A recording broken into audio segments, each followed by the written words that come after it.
¿Cómo están? Bienvenidos a la última edición de Agenda Económica PM de esta semana. Cerrando este viernes, revisamos los temas importantes del día. Y la semana concluye con un dato bien esperado, siempre mirado con mucha atención, que tiene que ver con el mercado laboral y las cifras de desempleo publicadas por el INE. El desempleo general llegó a un 8,4%, menor al trimestre anterior, menor a un año antes también.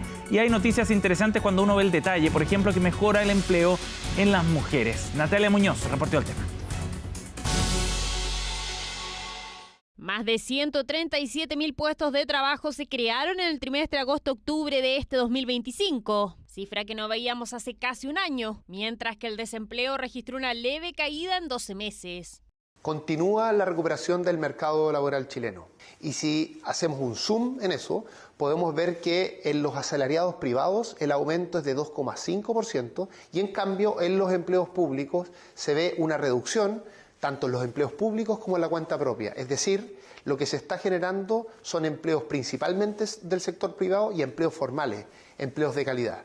Según lo informado por el Instituto Nacional de Estadísticas, la tasa de desempleo se ubicó en 8,4% en el último trimestre móvil, con un leve descenso de 0,2 puntos porcentuales en 12 meses, mientras que la tasa de desempleo femenina bajó del 9% por primera vez desde enero del 2024. Ubicándose en 8,8%. A primera vista parecieran ser buenas noticias, pero los especialistas dicen que no lo serían del todo. No es mucha la creación de empleo, son alrededor de 9.000 nuevos puestos de trabajo. La composición es más positiva porque hay más asalariados privados y menos cuenta propia, que eso puede denotar un leve dinamismo. Ahora, dicho eso, seguimos en tasas sobre el 8%, la verdad es que llevamos ya casi 3 años, esto pasa a ser prácticamente estructural y eso es un tema que tiene que preocuparnos. El mercado laboral tiene una situación muy preocupante que creo que es fundamental reconocer que tenemos un problema en el mercado laboral, que no es razonable considerar normal el tener 34 meses seguidos con tasas de desocupación sobre el 8%. Cifras de desocupación que no veíamos desde el 2010, año post-crisis subprime y el terremoto que azotó nuestro país. Según expertos, esta leve baja en el desempleo no es estructural, sino más bien estacional. Probablemente las cifras sigan mejorando, pero no hay que olvidar que estamos en efectos de carácter estacional, influidos por la época del año. Entonces van a haber mejoras en logística, turismo, servicios, pero no necesariamente son cambios de carácter permanente. Hemos notado un incremento importante en la oferta laboral que existe actualmente por la temporada navideña. Esto representa un 30% aproximadamente de aumento a lo que regularmente vemos durante el año. El rubro que más se activa durante esta época es el rubro del retail. Respecto a la informalidad, también ha disminuido lentamente. La tasa se ubicó en 26,2%, mientras que las personas ocupadas informales disminuyeron 1,7%, incididas exclusivamente por los hombres. A pesar que a veces vemos cambios marginales en la informalidad, tenemos un importante número de personas que siguen en la informalidad y cuando uno analiza los niveles, el número de personas que se mantienen en esta categoría, vemos que en el último año estos niveles han venido aumentando. Y ciertas categorías de empleo formal, como el asalariado privado, en los últimos 2 registros han mostrado disminuciones en el número de puestos de trabajo. El desafío continúa siendo el mercado laboral femenino y crear nuevos puestos de trabajo, donde la recuperación es lenta, pero pareciera dado un leve respiro. Vamos a ir a otro tema porque este viernes estuvo en CNN Chile Radio la directora de presupuestos, Javiera Martínez.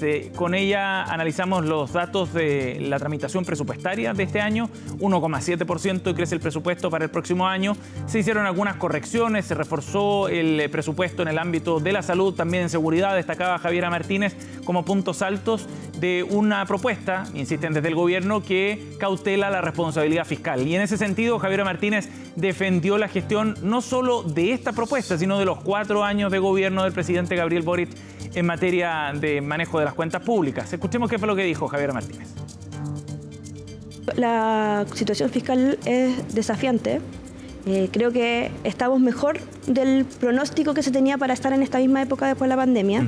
Recuerden que en diciembre del 2021 el presupuesto no solamente se había excedido, sino que también teníamos un déficit estructural del menos 10% del PIB. Todos los escenarios del CFA nos daban que a esta altura íbamos a estar sobre el 45% del PIB. Ese es nuestro contrafactual, de alguna manera. Entonces, efectivamente, el trabajo de normalización de las finanzas públicas después del periodo de pandemia ha sido un arduo trabajo y que nos sigue, y aún así estamos en una posición desafiante para el próximo año. Yo, a mi juicio, el trabajo ha sido exitoso. En una línea similar a la que había planteado el ministro de Hacienda, quien ha dicho que desde el punto de vista de la responsabilidad fiscal, hoy día las cuentas están más ordenadas que cuando llegó el gobierno del presidente Boric. Ese ha sido el mensaje que ha salido desde Hacienda de manera bien reiterada. Otro tema que abordamos en la conversación con Javiera Martínez tiene que ver con las propuestas de recorte fiscal. Este asunto ha estado presente en la carrera presidencial desde distintas visiones, algunas más radicales que otras desde el punto de vista de la magnitud del recorte. Sobre eso se refirió también Javiera Martínez, en particular por la idea de un recorte en 18 meses de 6.000 millones de dólares que propone José Antonio Kast. Escuchemos qué dijo la directora de presupuesto al respecto. Es difícil encontrar ese espacio fiscal. A veces le cargamos mucho la mano para buscar ese espacio fiscal del lado del gasto, en vez de también preguntarnos qué pasa con los ingresos, qué pasa con el crecimiento económico. Queremos encontrar espacio fiscal de tres formas. Uno, buscando mayores fuentes de ingresos permanentes, como es el royalty minero, cumplimiento tributario, que son, nosotros hoy día tenemos una reforma también, otra reforma tributaria dentro del Congreso ahí esperando ser discutida, que genera más ingresos.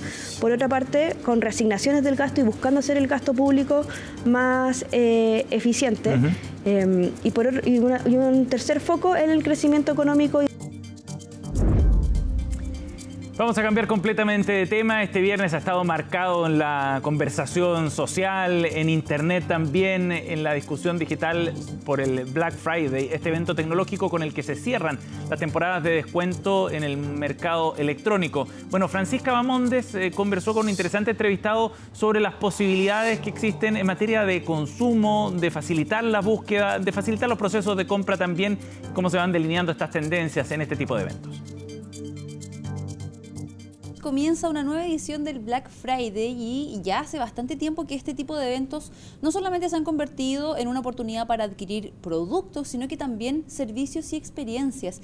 Y vamos a conversar en este momento con Juan de Mergazo. Él es líder de la industria de retail para Google Chile y Perú, porque Google en conjunto con Ipsos realizaron un estudio que también da cuenta de cómo ha ido cambiando el comportamiento de los consumidores de cara a este tipo de eventos. Juan, muchas gracias por recibirnos en sus oficinas. Gracias a ustedes por venir a casa. Muchísimas gracias.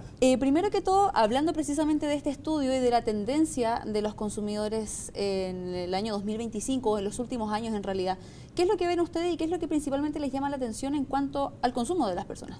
Para que tengas una idea, el Black del año pasado creció un 25%. Las ventas reportadas por la Cámara crecieron un 25%. Para que tengas una idea, el evento anterior, que es un Cyber, creció un 7%. Es decir, Black es un evento que año a año se ha incorporado mucho más en los consumidores chilenos por un par de factores, que podemos charlar un poquito de eso también, y ha crecido enormemente. Nosotros lo vemos en las búsquedas del buscador, de los buscadores, de Google en este caso, por supuesto, cómo el consumidor está cada vez más atraído, pero te estoy dando números de cámara, es decir, un 25% de crecimiento es un número importantísimo para cualquier industria. De todas maneras, y ahí también cómo han ido viendo ustedes el comportamiento en cuanto precisamente a las búsquedas, porque sabemos que en este tipo de ediciones, por ejemplo, el boom quizás podría llevárselo los ítems de vestuario, calzado. Correcto. También, correcto. Pero también hay una diferencia bastante relevante, por ejemplo, entre generaciones. Totalmente. Este es un momento especial del año, ¿sí?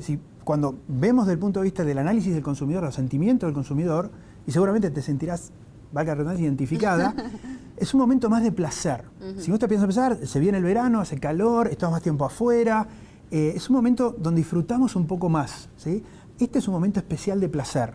¿Y por qué te digo esto? Es porque muchas de las búsquedas y después los consumos están relacionadas con esas categorías, las que nos dan más placer. ¿Se entiende dónde voy? Como darse un gustito, en el fondo. Darse un gusto, exactamente. Black, además, está muy cerca de Navidad, ¿sí? Entonces, no solo estamos hablando de placer, sino también pensamos en Navidad. Entonces, ¿cuáles son las categorías que más se buscan en esta época? por supuesto tiene que ver con moda número 1, zapatillas dentro de moda, perfumes, es fundamental en esta época del año.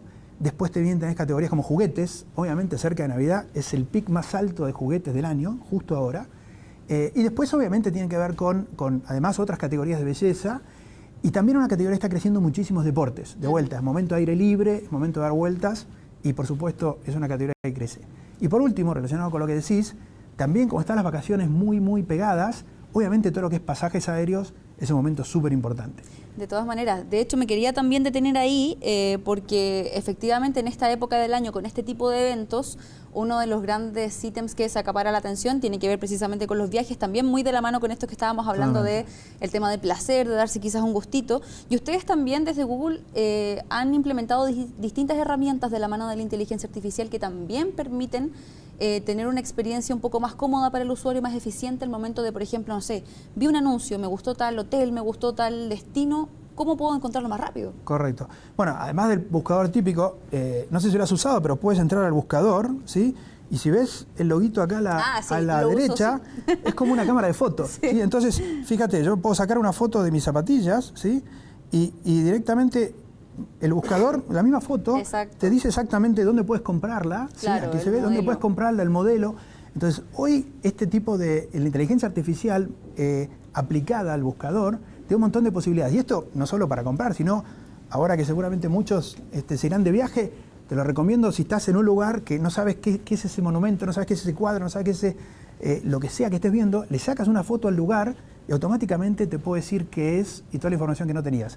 En ese sentido, Juan, ¿cómo ustedes han visto también desde Google el recibimiento por parte de los consumidores sobre este tipo de herramientas? Porque sabemos que actualmente la inteligencia artificial ya está bastante masificada, algunos de sus aspectos, pero también en primera instancia hubo mucho, no sé si rechazo es la palabra, pero quizás un poco más de recelo por parte de la ciudadanía a usar ciertas herramientas, a dudar quizás también un poco de los ámbitos de seguridad. Ustedes, teniendo en consideración este tipo de eventos como el Black Friday, ¿cómo ven también que las personas han ido acercando a este tipo de herramientas que básicamente están hechas para hacer más fácil la navegación?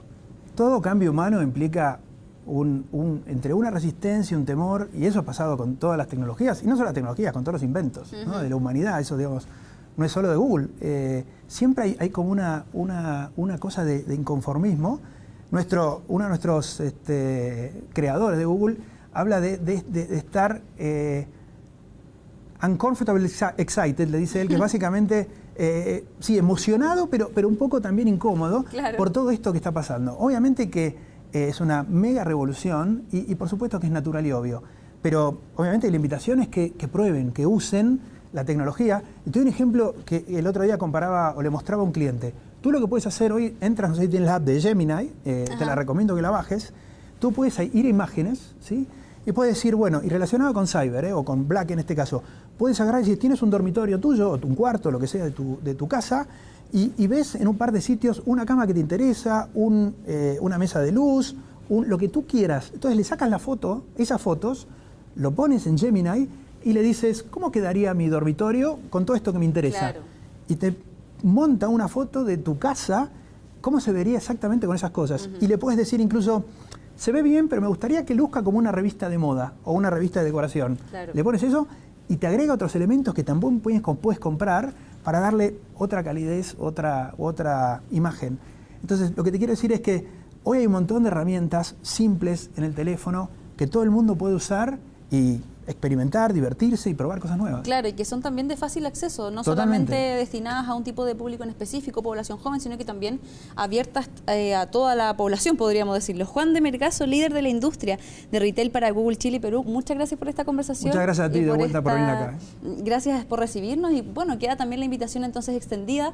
Recordamos que este nuevo evento parte este día viernes con distintas ofertas, por cierto, también, y como lo comentábamos en esta conversación, este tipo de instancias hace bastante tiempo que ya dejaron solamente de ser una ocasión para poder comprar algo que se necesite, sino que también para darse algún tipo de gusto en la medida que se pueda, obviamente, y también para ir buscando distintas alternativas que vayan un poco también en camino de alcanzar ciertos placeres.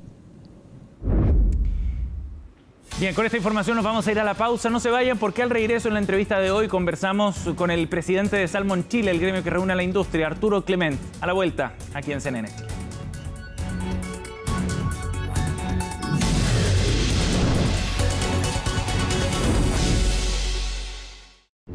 Estamos de vuelta, seguimos aquí en Agenda Económica, edición PM. Estamos llegando ya al cierre de este 2025 y distintos sectores empiezan a mirar lo que vendrá en la próxima temporada. Queremos analizar lo que ocurre en particular en la industria salmonera, un sector que ha crecido muchísimo en el último tiempo, que enfrenta desafíos relevantes y que se ha transformado en un motor económico de la zona centro-sur de nuestro país muy relevante. Nos acompaña Arturo Clemente, el presidente de Salmon Chile. ¿Cómo está, Arturo? Gracias. Hola, ¿cómo están? Buenas tardes. Gusto Bienvenido al estudio de CNN Chile. Arturo, distintos sectores están haciendo sus proyecciones. De hecho, este jueves varios gremios hicieron lo suyo respecto a cómo venía el 2026, algunos mejor que otros, pero en general pareciera ser un escenario un poco más auspicioso. ¿Cuál es el caso de la industria salmonera en particular? ¿Qué están viendo ustedes? Bueno, también estamos más optimistas para el próximo año. Este ha sido un año difícil. Enfrentamos la situación de los aranceles, sí, que afectó a nuestro principal mercado y que ha sido un impacto importante en la industria. Claro. Así que esperamos que la situación el próximo año sea más estable. También esperamos que con un nuevo gobierno podamos poder avanzar en todo lo que hemos llamado los aranceles invisibles, que son... ¿A qué se refieren con eso?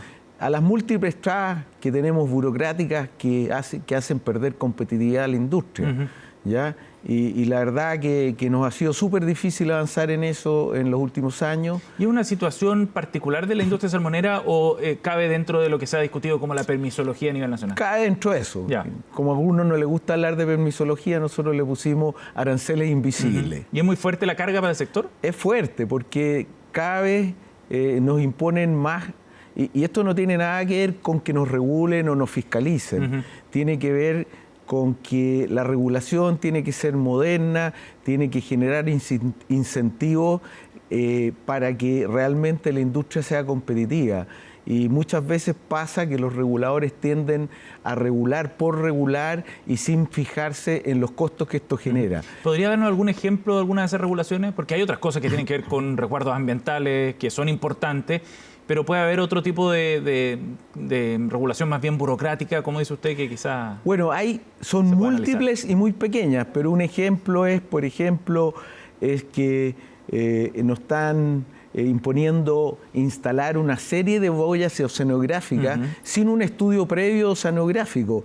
Y son cerca de 60 boyas cuando probablemente nosotros creemos que haciendo un buen estudio oceanográfico pueden ser mucho menos. Y esas al final las tenemos que pagar nosotros. Es un costo extra. Después tenemos un problema muy severo, por ejemplo, con el cierre de puertos. Cuando nos cierran los puertos, las actividades en los centros de cultivo quedan absolutamente paralizados y eso paraliza las cosechas, los ingresos small, las operaciones y eso tiene altos costos y creemos que eso debe regularse bien. Tenemos un montón de regulaciones sectoriales, también tenemos problemas de que, por ejemplo, en el caso de no hemos avanzado nada con la fusión y relocalizaciones, que es una medida tremendamente positiva a la industria porque vamos a tener concesiones más grandes, más profundas, de menor impacto ambiental y que nos van a mejorar la competitividad. Llevamos 13 años y hemos sacado una concesión. Entonces... Bueno, hablemos sobre esa dimensión, Arturo, porque ese es un tema bien relevante. La industria salmonera ha tenido un conflicto, digamos, en la zona sur de largo tiempo respecto a los usos de ciertos espacios marítimos. Y es bueno dimensionar el problema. Hoy día, ¿cuántas hectáreas, por ejemplo, ocupa la industria salmonera en nuestro país? Nosotros en los centros que hoy día operamos ocupamos 4.200 hectáreas, que es nada. Piensa tú que solo en la ley Lafkenche hay solicitadas 4 millones de hectáreas. 4 millones de hectáreas solicitadas. Solo en la ley Lafkenche, espacio marítimo. Y la industria ocupa 4.000 y fracción. 200. O sea, en realidad se ha generado como la percepción de que la industria tiene invadido todo el maritorio nacional y la verdad que no es así.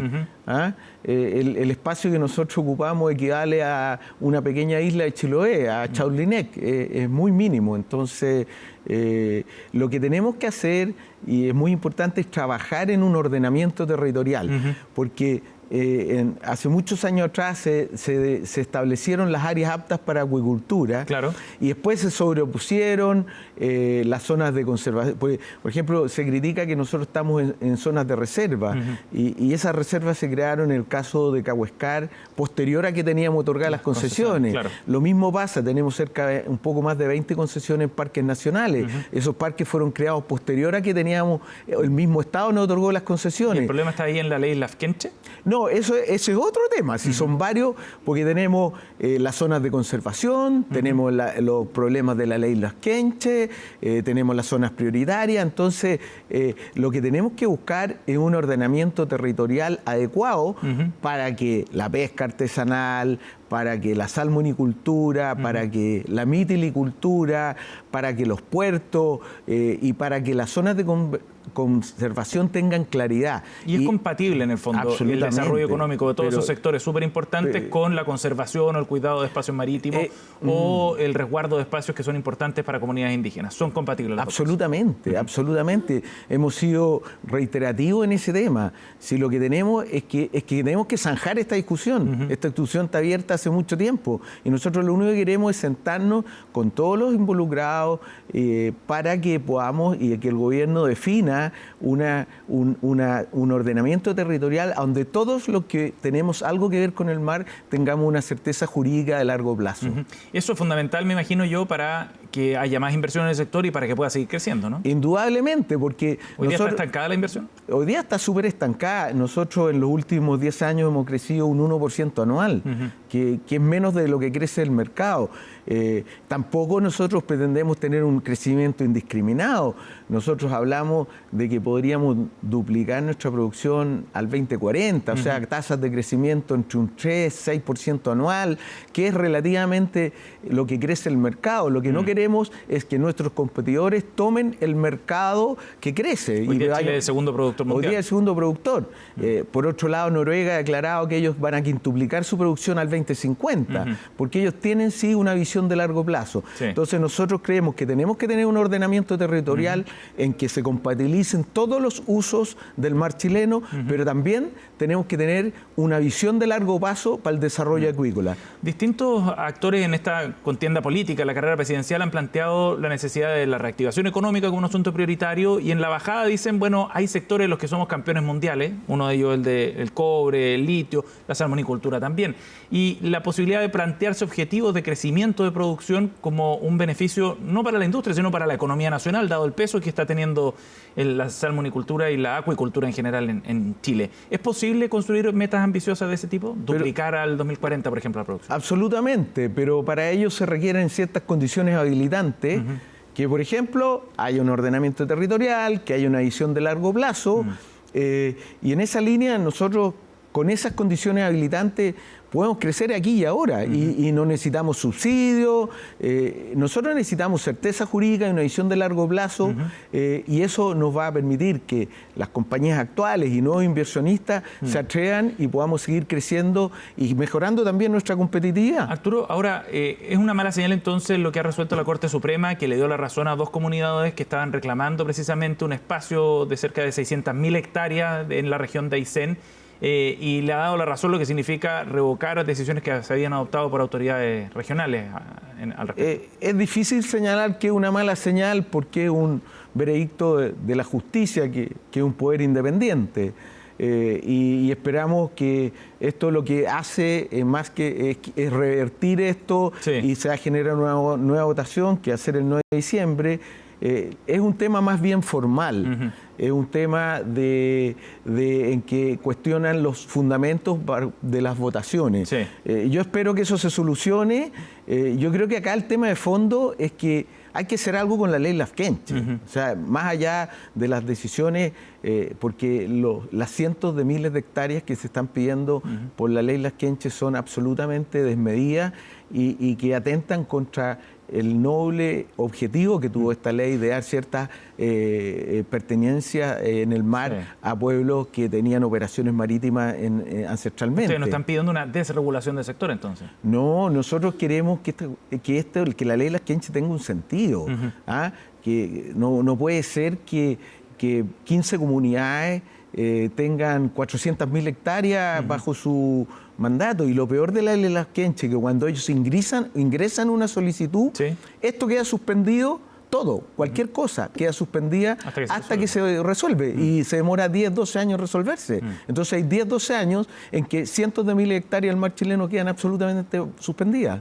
Entonces es una muy mala política pública hoy día. Arturo, lo último, antes que se nos vaya el tiempo, ¿qué efecto ha tenido hasta ahora la imposición de aranceles en Estados Unidos, el principal mercado para los salmones chilenos? Ha sido difícil porque el mercado venía en una condición muy débil, por lo tanto, al final, el arancel lo ha absorbido el productor, ¿ya? Y eso ha significado menores márgenes, pero a su vez los aranceles generaron un ruido en los mercados que hizo bajar la dinámica de los mercados y los precios han estado muy estacionados en niveles muy bajos.